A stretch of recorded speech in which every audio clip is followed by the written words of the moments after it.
Hello दोस्तों, SSC exam express में आपका स्वागत है। आज हम सीखेंगे कि संख्या कितने प्रकार की होती है और संख्या कौन कौन सी संख्या होती है। आइए सबसे पहले जानते हैं कि प्राकृतिक संख्या यानी नेचुरल नंबर।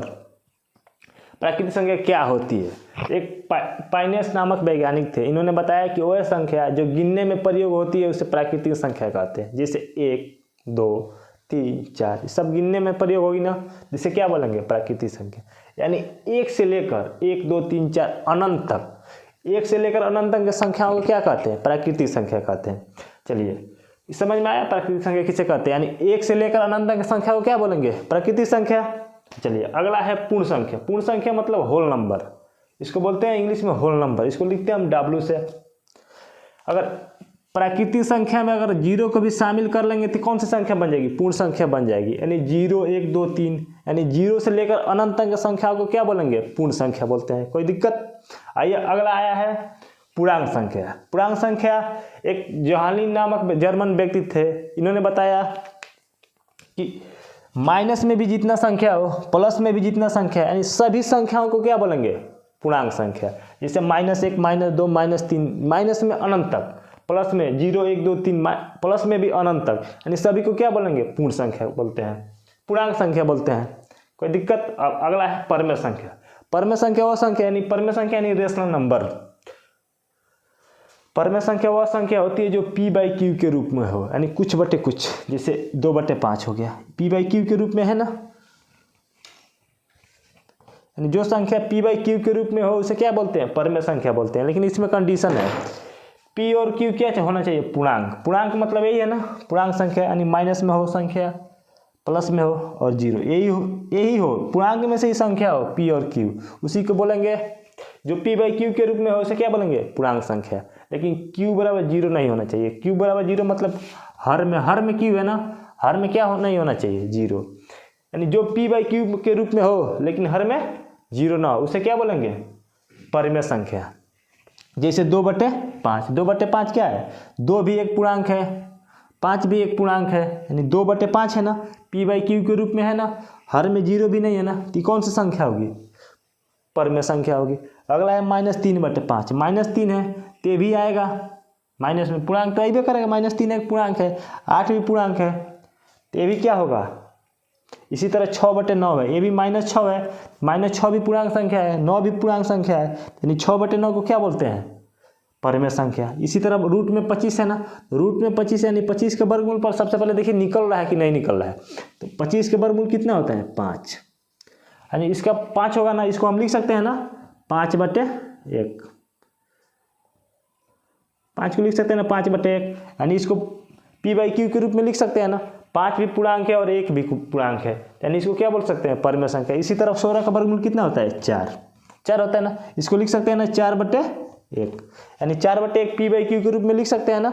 और ये भी पूर्णांक है ना, कोई दिक्कत। हर में 0 भी नहीं है, देखिए हर में कितना है, 1 है ना, 0 नहीं है ना, ठीक है।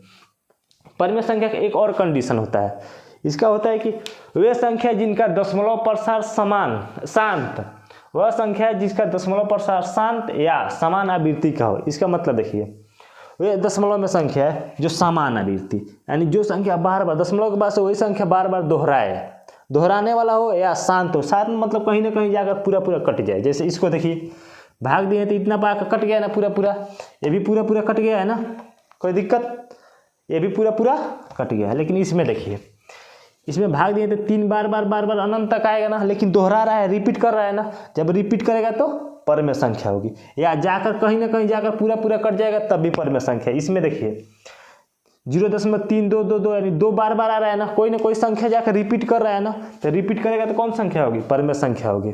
कोई दिक्कत। हेलो दोस्तों, अब हम जानेंगे कि अपरमेय संख्या क्या होती है। अपरमेय यानी इरेशनल नंबर, यानी इसका परिभाषा वे संख्याएं जो P/Q के रूप में न लिखा जा सके उसे क्या बोलते हैं, अपरमेय संख्या। जैसे √2, √5, √10, √7 और क्या है, एक पाई। यहाँ देखिए सबसे महत्वपूर्ण ये पाई है। पूछ देता है कि पाई एक परमेय है कि अपरमेय, तो पाई कौन सी संख्या है, अपरमेय संख्या। लेकिन पाई का मान कितना होता है, 22/7। हम जानते हैं कि पाई का मान कितना होता है, 22/7 होता है ना। लेकिन 22/7 एक परमेय संख्या है और पाई क्या है, अपरिमेय संख्या, कन्फ्यूजन नहीं होना है। 22/7 एक परिमेय संख्या, पाई एक अपरिमेय संख्या। अच्छा यहाँ देखिए √2, √5, √7, √10 है ना। अच्छा यहाँ एक और कंडीशन सुनिए, रूट वाली वे सभी संख्या है जिसका वर्गमूल न निकले, मूल रूप से वर्गमूल नहीं निकलेगा, वो सभी संख्या क्या होगी, अपरिमेय संख्या होगी। कोई दिक्कत? इसका एक कंडीशन और होता है, वे संख्याएं जिनका दशमलव प्रसार अशांत व असमान आवृत्ति का हो, यानी अगर जिसका अगर भाग देने पर कभी न कटे, कि तो कभी कटे नहीं और दोहराए भी ना, अशांत मतलब कभी कटे नहीं, यानी कोई कटा नहीं है ना, और समान आवृत्ति का ना हो, यानी समान आवृत्ति होता है कि बार बार वही संख्या दोहराए नहीं, उसे क्या बोलते हैं, अपरिमेय संख्या। जैसे इसमें देखिए तो 3, 5, 4, अब आगे क्या आएगा, आते रहेगा, दोहराया नहीं है ना, शांति भी नहीं है ना, कौन संख्या होगा, अपरिमेय संख्या। इसी तरह अगला देखिए 3, 4, 8, 7, बार बार अगला संख्या आते जाएगा, पता ना कौन संख्या इसके बाद आएगा, ये भी कौन संख्या होगा, अपरिमेय संख्या। इसी तरह 4.9, 4, 6, 5, 3, 7, 8, ये है ना, ये भी कौन संख्या होगा, अपरिमेय संख्या होगा। अच्छा इसके बाद से अगला हम जानते हैं कि वास्तविक संख्या किसे कहते हैं। वास्तविक मतलब रियल नंबर। इसका परिभाषा तो वे संख्याएं जिसका वर्ग करने पर धनात्मक संख्या प्राप्त हो, यानी वे संख्याएं जिसका वर्ग करने पर कौन सी संख्या प्राप्त हो, धनात्मक संख्या प्राप्त हो। जैसे 5 है ना, 5 का वर्ग करेंगे तो क्या आएगा, 5 आएगा ना, यानी 5 का वर्ग करेंगे तो 25 आएगा ना, 25 एक धनात्मक संख्या है ना, यानी इसका कितना मान होगा, जैसे 5 का वर्ग करेंगे तो 25 आएगा ना, तो 25 एक कौन धनात्मक संख्या है ना, तो 25 धनात्मक संख्या, इसलिए 5 क्या होगा, वास्तविक संख्या होगा। इसी तरह इसका देखिए -4/3 है ना, माइनस का वर्ग करेंगे तो प्लस हो जाएगा, 4 का वर्ग 16, 3 का वर्ग 9, यानी 16/9, यानी 16/9 कौन सी संख्या होगी, वास्तविक संख्या। इसी तरह इसका निकले 6 36, 7 7 49, माइनस का वर्ग करेंगे तो प्लस हो जाएगा, यानी 36 कितना होगा, 49, ये कौन सी संख्या होगी, वास्तविक संख्या होगी। इसी तरह ये 10 है ना, इसका वर्ग करेंगे तो 10 आएगा ना, 10 एक धनात्मक है ना, यानी धनात्मक है तो कौन संख्या होगा, वास्तविक संख्या होगा। इसी तरह -5 है ना, -5 का वर्ग करेंगे तो माइनस का वर्ग करेंगे तो प्लस हो जाएगा, 5 का वर्ग कितना होता है, 25, यानी -5 का वर्ग करेंगे तो +25 आएगा ना, प्लस वर्ग करने पर धनात्मक प्राप्त हुआ है ना, इसीलिए -5 कौन सी संख्या होगा, वास्तविक संख्या होगा। इसके बाद अगला है अवास्तविक संख्या या काल्पनिक संख्या। इसका परिभाषा होता है वे संख्याएं जिसका वर्ग करने पर ऋणात्मक प्राप्त हो, वे संख्याएं जिसका वर्ग करने पर ऋणात्मक प्राप्त हो उसे क्या बोलेंगे, अवास्तविक संख्या या काल्पनिक संख्या। जैसे -10 है ना, -10 का वर्ग करेंगे तो -√10 है ना, रूट में -10 है ना, इसका वर्ग करेंगे तो -10 आएगा ना, वर्ग करेंगे तो रूट तो हट जाएगा, लेकिन अंदर में -10 है तो -10 रहेगा ना, इसीलिए इसका वर्ग कितना आया, ऋणात्मक आया ना, इसका वर्ग किए तो ऋणात्मक आया ना, तो कौन संख्या होगा, अवास्तविक संख्या होगा। कोई दिक्कत? अगला है रूट में -5 है ना, वर्ग करेंगे तो रूट तो हट जाएगा, लेकिन इसका मान कितना आएगा, माइनस में -5 आएगा ना, -5 एक ऋणात्मक संख्या है ना, कोई दिक्कत, ऋणात्मक संख्या है इसलिए भी कौन संख्या होगी, अवास्तविक संख्या। इसी तरह कितना था, 25 था ना, 25, इसका वर्ग करेंगे तो -25 आएगा, तो माइनस में आ गया, वर्ग करने में माइनस में आ गया, तो ये कौन सी संख्या होगा, अवास्तविक संख्या। इसी तरह ये 16 है, माइनस में 16, इसका वर्ग करेंगे तो -16 आएगा, ये भी ऋणात्मक आया ना, वर्ग करने पर ऋणात्मक आया, तो ये भी कौन संख्या होगी, अवास्तविक संख्या होगी। अब एक आता है कि सम्मिश्र संख्या, सम्मिश्र संख्या यानी कॉम्प्लेक्स नंबर। देखिए कॉम्प्लेक्स नंबर वो होता है कि वास्तविक संख्या को जोड़ा या घटाया जाए काल्पनिक संख्या से, यानी काल्पनिक संख्याओं का अवास्तविक संख्या और काल्पनिक संख्याओं के जोड़ घटाव को क्या बोलते हैं, सम्मिश्र संख्या यानी कॉम्प्लेक्स नंबर बोलते हैं। जैसे 2 एक कौन संख्या है, वास्तविक संख्या है ना, और रूट में -3 कौन संख्या है, काल्पनिक संख्या है, इन दोनों को जोड़ा गया है ना, इसलिए कौन संख्या कहलाएगा, सम्मिश्र संख्या है। कोई दिक्कत? अगला इसी तरह है, माइनस में √7 है और इसमें से कितना घटाया गया, 7, ये भी कौन संख्या होगा, सम्मिश्र संख्या होगा। इसी तरह माइनस में √15, माइनस में रूट में -15 है ना, इसका वर्ग करेंगे तो -15 होगा, इसलिए कौन संख्या होगी, अवास्तविक संख्या यानी काल्पनिक संख्या होगी। और इसमें जोड़ा क्या गया, 8 ना, 8 एक तो हम जानते हैं कि वास्तविक संख्या है, दोनों को जोड़ा गया तो कौन से प्राप्त हुआ, समृद्ध संख्या, कोई दिक्कत? चलिए अब हम जानते हैं कि अभाज्य संख्या और भाज्य संख्या कौन कौन होती है। सबसे पहले समझेंगे कि अभाज्य संख्या कौन होती है। अच्छा, अभाज्य संख्याओं को इंग्लिश में बोलते हैं प्राइम नंबर।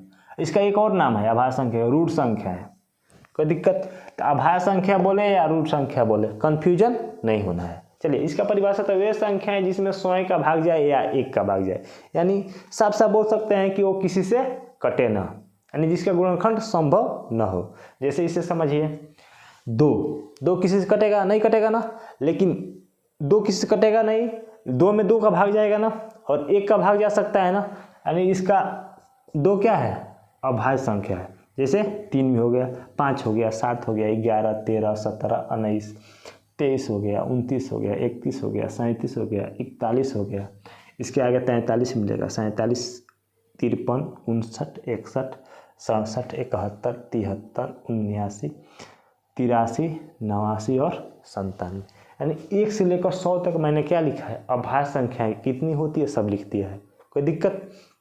अब यहाँ से क्वेश्चन पूछता है, जैसे क्वेश्चन हो गया सबसे छोटी अभाज्य संख्या कौन है, यानी सबसे छोटी अभाज्य संख्या कौन है। तो आइए समझते हैं सबसे छोटी अभाज्य संख्या कौन होगी। सबसे छोटी अभाज्य, अच्छा इस 1 से लेकर 100 तक अभाज्य संख्या है ना, यहाँ से वहाँ तक, यानी इसमें सबसे छोटा अभाज्य संख्या कौन दिखाई दे रहा है, 2 ही दिखाई दे रहा है, यानी सबसे छोटा अभाज्य संख्या कौन होगा, 2। अगला क्वेश्चन पूछ सकता है कि सबसे छोटा विषम अभाज्य संख्या कौन है, यानी सबसे छोटा विषम अभाज्य संख्या। चलो हम जानते हैं कि सबसे छोटा अभाज्य संख्या कौन है, 2, लेकिन 2 सम है ना, विषम नहीं है ना। इसके बाद से आगे जाएंगे तो कौन मिलेगा, 3 मिलेगा ना, 3 ही है जो सबसे छोटा है लेकिन विषम है। विषम में सबसे छोटा कौन है, 3 है ना, यानी सबसे छोटा विषम अभाज्य संख्या कौन होगा, 3, कोई दिक्कत? और एक क्वेश्चन और बनता है, यानी 1 से लेकर 50 तक अभाज्य संख्याओं की संख्या कितना होगी, 15 ना। अच्छा ये हम गिनते हैं कि 1 से लेकर 50 तक अभाज्य संख्या 15 है कि नहीं है। चलिए 1 2 3 4 5 6 7 8 9 10 11 12 13 14 15, यानी 2 और से लेकर 47 तक, यानी 1 और 50 के बीच में है ना अभाज्य संख्या है, यानी कुल कितना अभाज्य संख्या है, 15, यानी 1 से लेकर अगर पूछेगा 50 तक में अभाज्य संख्याओं की संख्या कितनी होती है तो हम कितना बताएंगे, 15। अच्छा अगर पूछ सकता है कि 50 से लेकर 1 से लेकर 100 तक, क्वेश्चन है 1 से लेकर 100 तक में अभाज्य संख्या से 100 तक ना, गिनिए तो कितना होगा, 1 2 3 4 5 6 7 8 9 10 11 12 13 14 15 16 17 18 19 20 21 22 23 24 25, यानी टोटल कितना होगा, 25, यानी 1 से लेकर 100 तक में अभाज्य संख्याओं की संख्या कितना होगी, 25, कोई दिक्कत? अच्छा एक क्वेश्चन और पूछता है कि 50 से लेकर 100 तक में अभाज्य संख्याओं की संख्या कितनी होगी। तो हम जानते हैं कि 1 से लेकर 100 तक कितनी अभाज्य संख्या है, 25, जिसमें 1 से 50 तक में कितना संख्या हो गया, 15, तो 50 से 100 तक में और 10 संख्या होगी ना, यानी हम 50 से 100 तक में कितनी संख्या होगा अभाज्य संख्या, यानी 50 से 100 तक में अभाज्य संख्या की संख्या कितना होगा, 10 ठो, कोई दिक्कत? बात समझ में आई। चलिए अगला है कि भाज्य संख्या है। भाज्य संख्या इसका एक और नाम है संयुक्त संख्या या यौगिक संख्या भी इसको कहते हैं, यानी इसका 3 नाम हो गया, भाज्य संख्या या संयुक्त संख्या या यौगिक संख्या, कोई दिक्कत? अच्छा इसका होता है परिभाषा वे संख्या जिसका गुणनखंड संभव है, यानी जिसको गुणनखंड के रूप में लिखा जा सके, उसे क्या बोलेंगे, भाज्य संख्या या संयुक्त संख्या या यौगिक संख्या। चलिए जैसे 4 को लिख सकते हैं 2 गुणे 2, गुणनखंड के रूप में लिख सकते हैं ना, इसलिए 4 क्या होगा, अभाज्य संख्या होगा। जैसे अगला है 6 को 2 गुणे 3 लिख सकते हैं ना, ये भी कौन संख्या होगा, भाज्य संख्या होगा। 8 हो गया, 9 हो गया, 10 हो गया, 8 को भी लिख सकते हैं 2 गुणे 2 गुणे 2, 9 को भी 3 गुणे 3 लिख सकते हैं, गुणनखंड के रूप में लिख रहे हैं तो कौन सी संख्या होगा, भाज्य संख्या। इससे क्वेश्चन कैसे पूछता है, देखिए सबसे छोटी अभाज्य संख्या कौन होगी, यानी सबसे छोटी संख्या, अभाज्य नहीं भाज्य संख्या कौन होगी। चलिए सबसे छोटी भाज्य संख्या, तो ये भाज्य संख्या लिखे है ना, इसमें सबसे छोटा कौन दिखाई दे रहा है, 4 ना, यानी सबसे छोटा भाज्य संख्या कौन होगा, 4, कोई दिक्कत? अगला क्वेश्चन पूछ सकता है कि सबसे छोटी विषम भाज्य संख्या कौन होगा, यानी सबसे छोटा भाज्य संख्या हो लेकिन कौन हो, विषम हो, यानी विषम भाज्य संख्या चाहिए ना। ठीक है यहाँ देखिए सबसे छोटा 2 था, 2 के बाद से 6 मिलेगा, 6 तो सम संख्या है, इसके बाद आगे जाएंगे तो 8 मिलेगा, 8 भी सम संख्या है, ये भी नहीं होगा, इसके आगे जाएंगे तो 9 मिलेगा ना, 9 तो भाज्य संख्या है लेकिन विषम है ना, यानी सबसे छोटा विषम भाज्य संख्या कौन होगा? 9। कोई दिक्कत? बात समझ में आई?